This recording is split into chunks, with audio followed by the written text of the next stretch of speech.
नमस्कार मित्रों, आज की हमारी कहानी है सौत। इस कहानी के रचनाकार मुंशी प्रेमचंद जी हैं।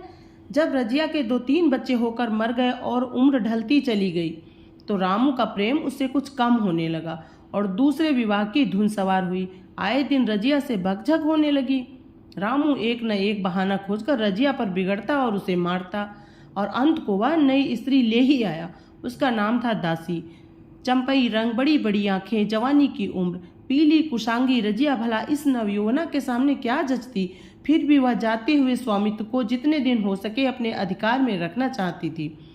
तिरकते हुए छप्पर को थूनियों से संभालने की कोशिश कर रही थी। इस घर को उसने मरमर कर बनाया था, उसे सहज ही में नहीं छोड़ सकती। वह इतनी बेसमझ नहीं कि घर छोड़कर चली जाए और दासी राज करे। एक दिन रजिया ने रामू से कहा, मेरे पास साड़ी नहीं है, जाकर ला दो। रामू उसके एक दिन पहले दासी के लिए अच्छी सी चुंदरी लाया था। रजिया की मांग सुनकर बोला, मेरे पास रुपए नहीं हैं। रजिया को साड़ी की उतनी चाह न थी जितनी रामू और दसिया के आनंद में विघ्न डालने की। बोली, रुपए नहीं थे तो कल अपनी चहेती के लिए चुंदरी क्यों लाए? चुंदरी के बदले उसी दाम में 2 साड़ियां लाते तो एक मेरे काम आ जाती। रामू ने स्वेच्छा भाव से कहा, मेरी इच्छा, जो चाहूं करूंगा। तू बोलने वाली कौन है? अभी उसके खाने खेलने के दिन है। तू चाहती है उसे अभी से लोन तेल की चिंता में डाल दूं? ये मुझसे न होगा। तुझे ओढ़ने पहनने की साध है तो काम कर, भगवान ने क्या हाथ पैर नहीं दिए? पहले तो घड़ी रात उठकर काम धंधे में लग जाती थी, अब उसकी राह में पहर दिन तक पड़ी रहती है। तो रुपए क्या आकाश से गिरेंगे? मैं तेरे लिए अपनी जान थोड़े ही दे दूंगा। रजिया ने कहा, तो क्या मैं उसकी लौंडी हूँ कि वह रानी की तरह पड़ी रहे और मैं घर का सारा काम करती रहूं? इतने दिनों छाती फाड़कर काम किया, उसका ये फल मिला, तो अब मेरी बला काम करने आती है। मैं जैसे रखूंगा वैसे तुझे रहना पड़ेगा। मेरी इच्छा होगी रहूंगी, नहीं तो अलग हो जाऊंगी। जो तेरी इच्छा हो कर, मेरा गला छोड़। अच्छी बात है, आज से तेरा गला छोड़ती हूँ, समझ लूंगी विधवा हो गई। रामू दिल में इतना तो समझता था कि यह गृहस्थी रजिया की जोड़ी हुई है। चाहे उसके रूप में उसके लोचन विलास के लिए आकर्षण न हो, संभव था कुछ देर बाद वह जाकर रजिया को मना लेता। पर दासी भी कूटनीति में कुशल थी। उसने गर्म लोहे पर चोटें जमाना शुरू की। बोली, आज देवी जी किस बात पर बिगड़ रही थी? रामू ने उदास मन से कहा, तेरी चुंदरी के पीछे रजिया महाभारत मचाए हुए है। अब कहती है अलग रहूंगी। मैंने कह दिया, तेरी जैसी इच्छा हो कर। दसिया ने आंखें मटकाकर कहा, ये सब नखरे हैं कि आकर हाथ पांव जोड़े मनावन करें और कुछ नहीं। तुम चुपचाप बैठे रहो, 2-4 दिन में आप ही गर्मी उतर जाएगी। तुम कुछ बोलना नहीं, उसका मिजाज और आसमान पर चढ़ जाएगा। रामू ने गंभीर भाव से कहा, दासी तुम जानती हो वह कितनी घमंडी है। वह मुंह से जो बात कहती है उसे करके छोड़ती है। रजिया को भी रामू से ऐसी कृतज्ञता की आशा न थी। वह जब पहले किसी सुंदर नहीं, इसलिए रामू को अब उससे प्रेम नहीं। पुरुष चरित्र में यह कोई असाधारण बात न थी, लेकिन रामू उससे अलग रहेगा इसका उसे विश्वास न आता था। यह घर उसी ने पैसा जोड़ जोड़ कर बनवाया, गृहस्थी भी उसी की जोड़ी हुई है, अनाज का लेन देन उसी ने शुरू किया। इस घर में आकर उसने कौन कौन से कष्ट नहीं झेले, इसलिए तो कि पौरुख थक जाने पर एक टुकड़ा चैन से खाएगी और पड़ी रहेगी। और आज वह इतना निर्दयता से दूध की मक्खी की तरह निकाल कर फेंक दी गई। रामू ने इतना भी नहीं कहा, तू अलग नहीं रहने पाएगी। मैं या खुद मर जाऊंगा या तुझे मार डालूंगा, पर तुझे अलग होने नहीं दूंगा। तुझसे मेरा ब्याह हुआ है, हंसी ठट्ठा नहीं है। तो जब रामू को उसकी परवाह नहीं तो वह रामू को की क्यों परवाह करे? क्या सभी स्त्रियों के पुरुष बैठे होते हैं? सभी के माँ बाप बेटे पोते होते हैं? आज उसके लड़के जीते होते तो मजाल थी कि ये नई स्त्री लाते और मेरी यह दुर्गति करते। इस निर्दयी को मेरे ऊपर इतनी भी दया न आई। नारी हृदय की सारी परवस्था इस अत्याचार के विद्रोह करने लगी। वही आग जो मोटी लकड़ी को स्पर्श भी नहीं कर सकती, फूस को भस्म कर देती है। दूसरे दिन रजिया एक दूसरे गांव में चली गई। उसने अपने साथ कुछ न लिया। जो साड़ी उसकी देह पर थी वही उसकी सारी संपत्ति थी। विधाता ने उसके बालकों को पहले ही छीन लिया था, आज घर भी छीन लिया। रामू उस समय दासी के साथ बैठा हुआ अमोद प्रमोद कर रहा था। रजिया को जाते देखकर शायद वह समझ न सका कि वह चली जा रही है। रजिया ने यही समझा। इस तरह चोरों की भांति वह जाना भी न चाहती थी। वह दासी को, उसके पति को और सारे गांव को ये दिखा देना चाहती थी कि वह इस घर से धेले की भी चीज लेकर नहीं जा रही है। गांव वालों की दृष्टि में रामू का अपमान करना ही उसका लक्ष्य था। उसने चुपचाप चले जाने से तो कुछ भी न होगा। रामू उल्टा सबसे कहेगा, रजिया घर की सारी संपदा उठा ले गई। उसने रामू को पुकार कर कहा, संभालो अपना घर, मैं जाती हूँ। तुम्हारे घर की कोई भी चीज अपने साथ नहीं ले जाती। रामू एक क्षण के लिए कर्तव्य भ्रष्ट हो गया। क्या कहे, उसकी समझ में नहीं आया। उसे आशा न थी कि वह यूं जाएगी। उसने सोचा था जब वह घर ढोकर ले जाने लगेगी तब वह गांव वालों को दिखाकर उनकी सहानुभूति प्राप्त करेगा। अब क्या करे? दसिया बोली, जाकर गांव में ढिढोरा पीटाओ, यहाँ किसी का डर नहीं है। तुम अपने घर से लेकर ही क्या आई थी जो लेकर जाओगी? रजिया ने उसके मुंह न लगकर रामू से ही कहा, सुनते हो अपनी चहेती की बातें, फिर भी मुंह नहीं खुलता। मैं तो जाती हूँ, लेकिन दस्सो रानी, तुम भी बहुत दिन तक राज न करोगी। ईश्वर के दरबार में अन्याय नहीं फलता। वह बड़े बड़े घमंडियों को घमंड चूर कर देते हैं। दसिया ठट्ठा मारकर हंसी, पर रामू ने सिर झुका लिया। रजिया चली गई। रजिया जिस नए गांव में आई थी वह रामू के गांव से मिला हुआ था। अतएव यहाँ के लोग उससे परिचित थे। वहाँ कैसी कुशल गृहिणी है, कैसी मेहनती, कैसी बात की सच्ची, ये यहाँ किसी से छिपा न था। रजिया को मजूरी मिलने में कोई बाधा न हुई। जो एक लेकर दो का काम करे, उसे काम की क्या कमी। 3 साल एक रजिया ने कैसे काटे, कैसे एक नई गृहस्थी बनाई, कैसे खेती शुरू की, इसका बयान करने बैठे तो पोथी हो जाए। संचय के जितने मंत्र हैं, जितने साधन हैं, वे रजिया को खूब मालूम थे। फिर अब उसे लाग हो गई और लाग में आदमी की शक्ति का पारावार नहीं रहता। गांव वाले उसका परिश्रम देखकर दांतों तले उंगली दबाते थे। वह रामू को दिखा देना चाहती है, मैं तुमसे अलग होकर भी आराम से रह सकती हूँ। वह अब पराधीन नारी नहीं, अपनी कमाई खाती है। रजिया के पास बैलों की एक अच्छी जोड़ी है।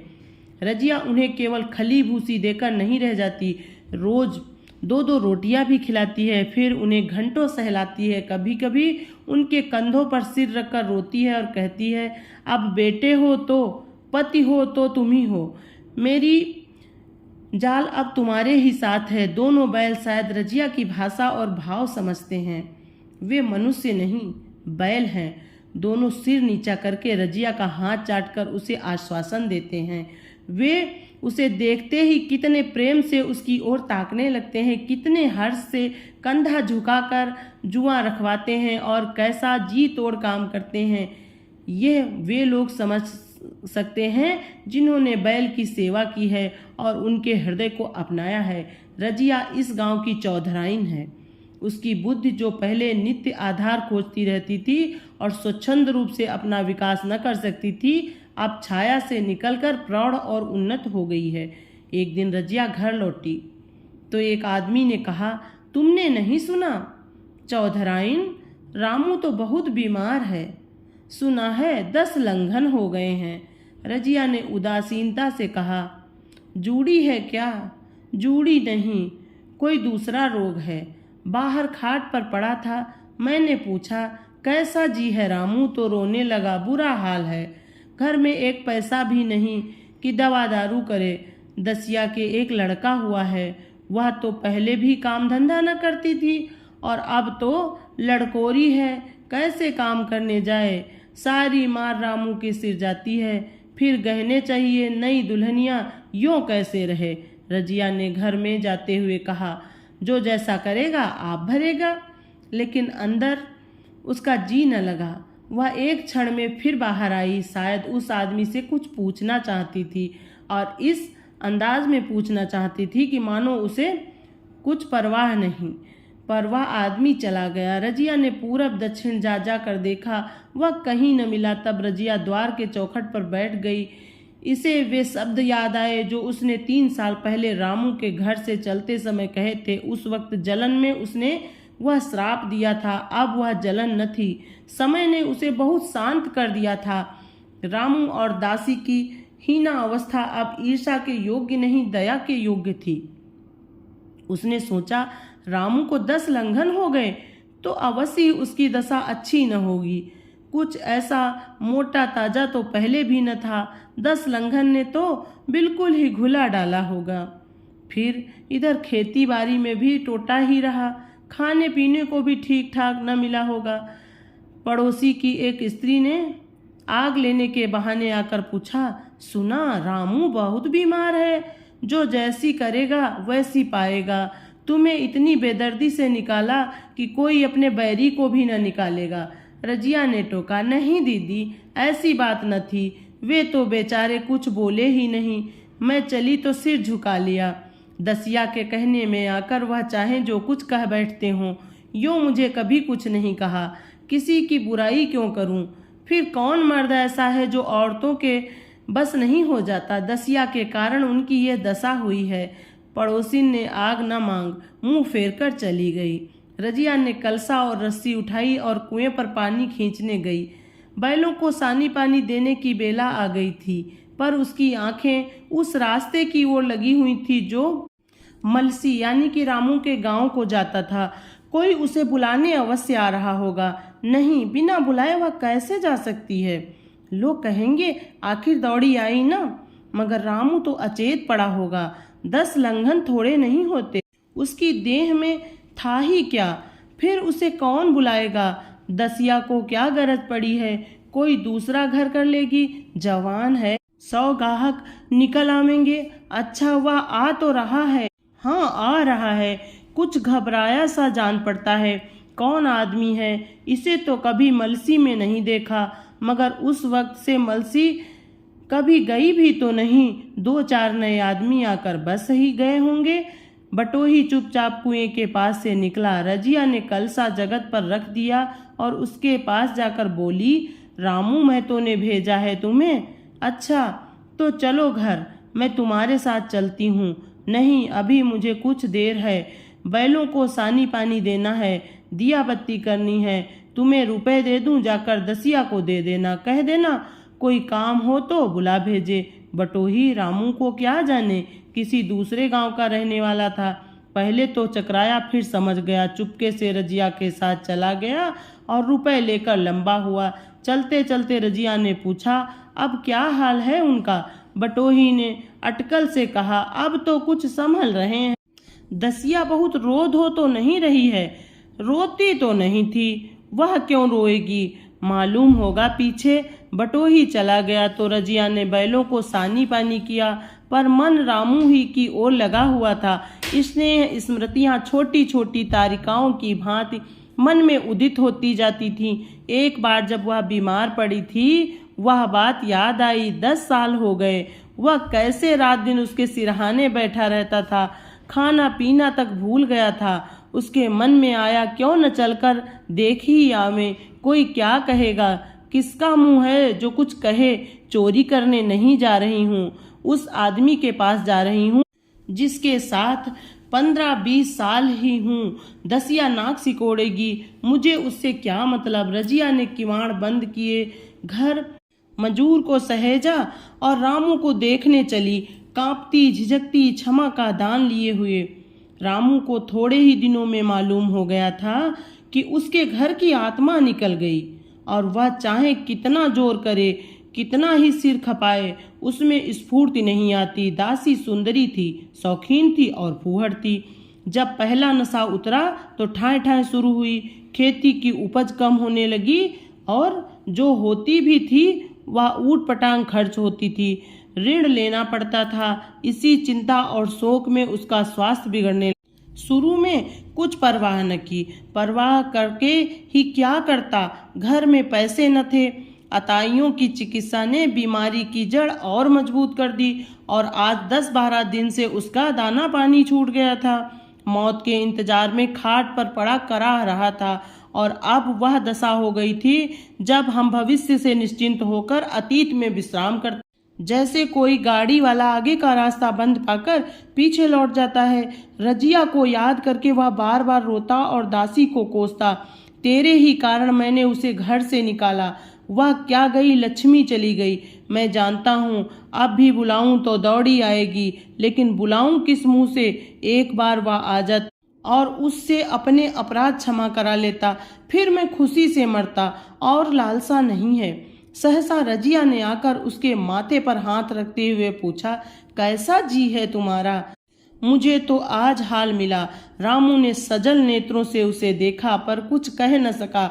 दोनों हाथ जोड़कर उसे प्रणाम किया पर हाथ जुड़े ही रह गए और आंखें पलट गईं। लाश घर में पड़ी थी। रजिया रोती थी, दसिया चिंतित थी। घर में रुपए का नाम नहीं। लकड़ी तो चाहिए ही, उठाने वाले भी जलपान करेंगे ही। कफन वगैरह लाश उठेगी कैसे? 10 से कम का खर्च न था। यहाँ घर में 10 पैसे भी नहीं। डर रही थी कि आज गहन आफत आई। ऐसे कीमती भारी गहने ही कौन थे? किसान की बिसात ही क्या? 2-3 नंग बेचने से 10 मिल जाएंगे, मगर और हो ही क्या सकता था। उसने चौधरी के लड़के को बुलाकर कहा, देवर जी, यह बेड़ा कैसे पार लागे? गांव में कोई धेले का भी विश्वास करने वाला नहीं। मेरे गहने हैं, चौधरी से कहो इन्हें गिरव रखकर आज का काम चलाएं, फिर भगवान मालिक। रजिया से क्यों नहीं मांग लेती? सहसा रजिया आंखें पोंछती हुई आ निकली। कान में भनक पड़ी। पूछा, क्या है जोखू? क्या सलाह कर रहे हो? अब मिट्टी उठाओगे कि सलाह की बेला है? हाँ, उसी का इंतजाम कर रहा हूँ। रुपए पैसे तो यहाँ होंगे नहीं, बीमारी में खर्च हो गए होंगे। इस बेचारी को तो बीच मझधार में लाकर छोड़ दिया। तुम लपक कर उस घर चले जाओ भैया, कौन दूर है, कुंजी लेते जाओ। मजूर से कहना भंडार से 50 रुपए निकाल दे, कहना ऊपर की पटरी पर रखे हैं। वह तो कुंजी लेकर उधर गया। इधर दसिया राजू के पैर पकड़कर रोने लगी। बहना पे के शब्द उसके हृदय में बैठ गए। उसने देखा रजिया में कितनी दया, कितनी क्षमा है।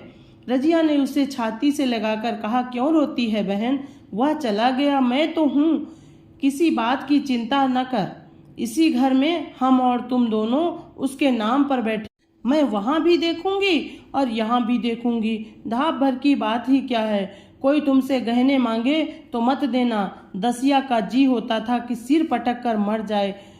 इसे उसने कितना जलाया, कितना रुलाया और घर से निकाल कर छोड़ा। रजिया ने पूछा, जिस जिसके रुपए हों सूरत करके मुझे बता देना। मैं झगड़ा नहीं रखना चाहती। बच्चा दुबला क्यों हो रहा है? दसिया बोली, मेरे दूध होता ही नहीं। गाय जो तुम छोड़ गई थी वह मर गई, दूध नहीं पाता।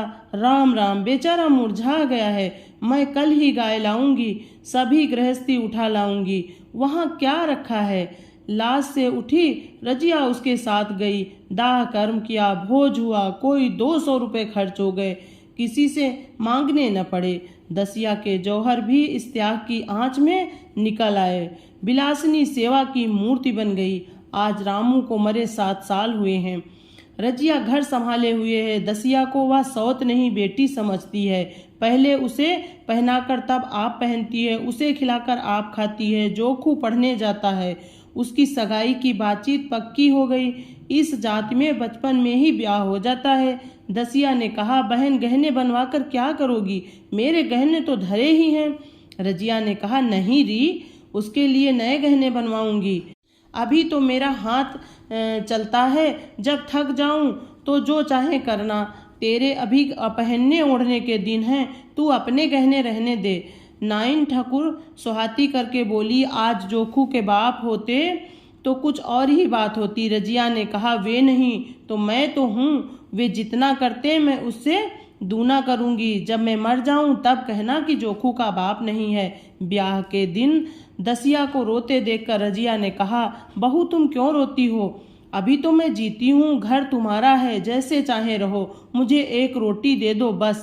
और मुझे क्या करना? मेरा आदमी मर गया, तुम्हारा तो अभी जीता है।